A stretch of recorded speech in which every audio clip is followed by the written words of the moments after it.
conversar con Marisabel Granda, que está en línea, dirigente provincial de ATEN, secretaria de prensa, que nos ha atendido. ¿Cómo estás, Marisabel? Aquí te saluda Lucas y Juan Pablo. Buenas tardes. ¿Qué tal? ¿Cómo están? Muy buenas tardes. Buenas tardes a toda la audiencia de la radio. Muy bien, por acá. Buenas tardes. Muy bueno, gracias por atendernos. Bueno, contanos tus sensaciones de la decisión de Atel Capital de tener esta jornada de lucha, como le llamaron ellos, este pedido de apertura de mesa salarial. No, bueno, lo primero que tenemos que decir que es una medida inorgánica, el estatuto de ATEN, porque es un paro encubierto, y el estatuto de ATEN hace clara referencia a cómo se aprueba una medida de fuerza. Digo, pensar en esta supremacía con la que milita la ATEN Capital por encima de las seccionales y de las compañeras y los compañeros, sobre todo docentes de toda la provincia, pensando que lo que se decide acá es más importante que lo que se puede analizar en toda la provincia. Digo, es algo que vienen haciendo hace muchísimos años y que la respuesta después las tienen en las urnas, ¿no? Pero que la metodología que utilizan es eso, intentar imponer lo que pierden en las urnas. Y como en las urnas este modelo que ellos llevan adelante, el de desconocimiento de lo inorgánico, el no cuidado de la herramienta sindical, que es nuestra herramienta de lucha, en un contexto donde quien ataca a los sindicatos es la derecha y ellos se pegan absolutamente a su lado con estas medidas, es una irresponsabilidad política muy grave. Entonces es una medida contra la conducción del sindicato y contra la propuesta salarial votada y aceptada por miles de compañeros en toda la provincia en diciembre del año pasado.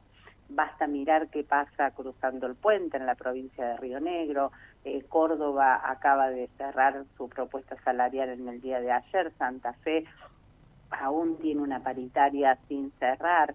Estamos en un escenario sumamente complejo. Neuquén es de las pocas provincias que logró cerrar en diciembre el acuerdo con una actualización trimestral, con reconocimiento por ejemplo, para los compañeros que trabajan en contexto de privación de la libertad, con cuestiones que tienen que ver con la ampliación del régimen de licencias, como pasó en la mesa técnica.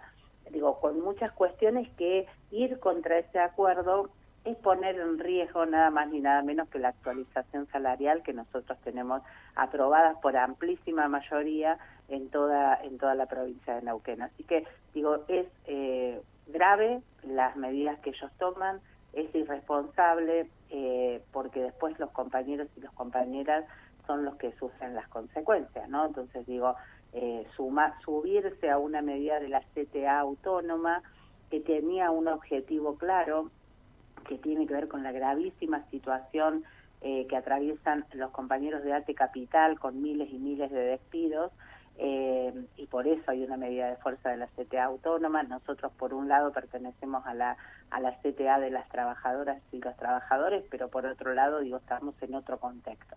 Entonces es una medida forzada, inorgánica e ilegal. Sí, que a mí me da la sensación de que también desgasta al gremio frente a la comunidad, ¿no? Más allá de que no es, como bien decís, es una decisión tomada de manera parcial y ilegal y demás, pero bueno, capaz que coincidís conmigo en que de alguna manera la persona que están del otro lado, los padres que se enteran de que hay una medida o algo, no se ponen a detallar exactamente de las internas o la situación, y me parece que esto de alguna manera desgasta. No sé si tenés la misma sensación.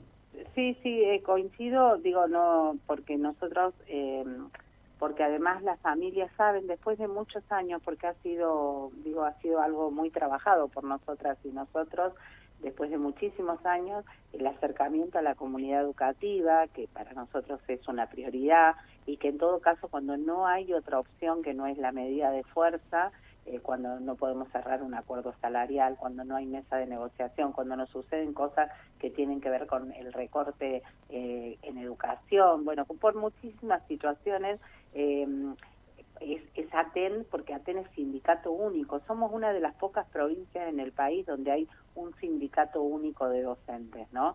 Y eso es lo que nos ha dado la fortaleza como organización, y eso es lo que nos ha permitido, cuando salimos todos juntos, la menor cantidad de días que se pueda para cuidar que volvamos todos juntos como parte de la prioridad que tenemos, porque lo peor que nos puede pasar es ir volviendo de a uno cuando la medida de fuerza se extiende. Nosotros tenemos un antecedente hace algo de 12 o 13 años, cuando la multicolor fue conducción 2 años, 2013 y 2014, donde hicieron exactamente lo mismo, y fue el fracaso más grande de ATEN en cuanto a negociación salarial. Sellaron un acuerdo, después ellos mismos no estuvieron de acuerdo, acá no podían culpar a nadie, digamos, no hay, entre comillas, una burocracia, como llaman a la conducción votada democráticamente, y salieron a pedir la reapertura de la mesa e hicieron un plan de lucha por reapertura de la mesa, por adelantar una mesa de negociación, que habían firmado otra cosa en un acta, y fueron los días de mayores descuentos que tuvimos las y los trabajadores de la educación en nuestro salario, y sin ninguna conquista. Digo, ellos ante la falta de iniciativa política y de proyecto político, replican recetas que además ya las hicieron fracasar. Entonces, digo, es como muy chiquita la propuesta, ¿no? Entonces, cuando no hay propuesta, solamente queda el paro para como respuesta a todo, y el paro inorgánico, digo, es un riesgo muy grande en este contexto. En este contexto hay que ser muy cuidadosos, cuidar la organización sindical, poner en valor los avances que tuvimos en la mesa de negociación, y además respetar el voto de las compañeras y los compañeros. Lo que no puede hacer la conducción de capital, independientemente de los nombres propios de quienes están, pero que es una característica que tienen, es entender que el interior de la provincia de Neuquén tiene voz y voto en ATEN. Eso no lo pueden aceptar, intentan imponer, y cuando los números no le dan a favor, algo que les viene pasando, hacen estas cosas de manera autoritaria, con muchas situaciones de violencia que venimos denunciando. Es la forma en la que intentan imponer un programa que además es político partidario. María Isabel, acá Lucas te saluda. Yo te quiero preguntar, hablaste de consecuencias. ¿Qué es lo que puede pasar a los docentes que hoy se adhirieron a esta medida de fuerza? No, nosotros y nosotras, por supuesto, después salimos a reclamar por cada día que al compañero le descuentan, por ejemplo. Salimos a reclamar porque es el salario de las compañeras y los compañeros, pero lo cierto es que cuando nosotros hacemos una medida de fuerza orgánica, y teniendo en cuenta que lo que se pone en riesgo es nada más ni nada menos que el salario, el cuidado de la información a la Secretaría de Trabajo de la medida de fuerza, para que el gobierno no pida información a las escuelas y entienda que es una acción colectiva, la fuerza de lo colectivo, digo, hacerlo de esta manera, sin información a la subsecretaría, sin que los órganos deliberativos del sindicato se pongan en marcha, pone a los compañeros y a las compañeras en una medida de fuerza que es ilegal. Después, por supuesto, cuando el compañero y la compañera reclama que tiene un descuento de día de sueldo, somos nosotras y nosotros desde la vocalía, desde las seccionales, que lo ponemos en la sesión, en las mesas técnicas para que lo recuperen, pero es una irresponsabilidad arriesgar de esta manera las condiciones laborales, ¿no? Y nuestros salarios. Sí, te consulto, María Isabel, te cambio de tema. Sí. Hiciste un pedido por una reunión interministerial por el tema de la situación que se está dando, la preocupación de las amenazas que hay en los establecimientos educativos. ¿Hubo algún avance con este pedido? No, hoy hicimos una presentación, ayer la elevamos a la ministra de Educación, y hoy hicimos una presentación junto a los compañeros y a las compañeras de SADOP, con los que venimos trabajando juntos hace mucho tiempo, que son el Sindicato de Docentes Privados y junto a ATEN, directamente en Casa de Gobierno. Nos parece que la situación es sumamente compleja, que requiere de un abordaje integral. Ayer desde Seguridad sacaron un flyer que anduvo circulando por varios lugares, que te digo, en un momento cuando lo vimos dijimos es inteligencia artificial, porque no podíamos creer que fuera cierto lo que decía ahí, que lo que propone, digo, como cuestión de resolución es el aviso a la policía, secuestros de algún elemento que hubiera y la causa penal. No hay ningún abordaje integral. Hoy nos enteramos hace un rato de 2 diputadas que presentaron un proyecto de las cámaras, ¿no? Digo, están viendo mucho Gran Hermano en vez de legislar, cámaras en las escuelas, digo, como si eso resolviera la cuestión de fondo. El año pasado tuvimos una discusión en la legislatura donde fuimos convocados para dar a conocer nuestra opinión sobre la prohibición del uso de los celulares, y les dijimos, no se resuelve con la prohibición, no se resuelve con lo punitivo, porque los chicos, porque no es un problema de la escuela, es un problema social que repercute en la escuela. Por eso estamos convencidas y convencidos que tiene que haber la puesta en práctica y el diseño de las políticas públicas que acompañen a nuestras infancias y adolescencias. Porque lo que pasa en la escuela es que en la escuela encuentran el lugar para expresar eso, pero que no es algo que se origina en la escuela.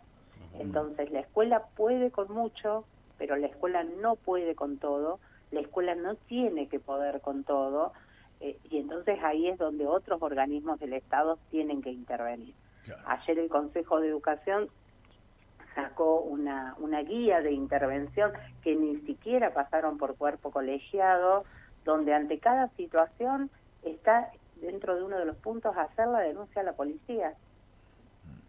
Ponele que hay que ir a hacer esa denuncia, cosa con la que no acordamos, ¿no? Pero ¿qué se resuelve de la vida de ese estudiante? ¿Qué se resuelve?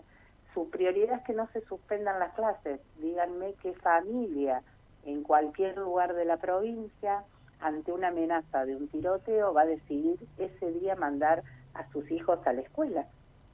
Entonces no es clases sí, clases no, es tratar la cuestión de fondo. La escuela puede estar abierta, pero yo te puedo asegurar que no va a haber chicos ni chicas, porque hay un principio de cuidado de las familias, de los docentes, recomendarles no ir, cuidarse. Bueno, la tarea que hace la escuela de cuidado, de resguardo, de habilitar voces, de que se puedan conformar los centros de estudiantes, de que los pibes y las pibas puedan hablar y decir qué les pasa, es una tarea que nosotras hacemos, que venimos haciendo hace muchísimos años, que es parte de lo que implica hacer docencia, que es lo que elegimos, que es lo que queremos hacer con nuestra vida, pero no alcanza. ¿Dónde están los otros organismos del Estado? No alcanza con una guía, no alcanza con un protocolo, hay que pensar políticas públicas.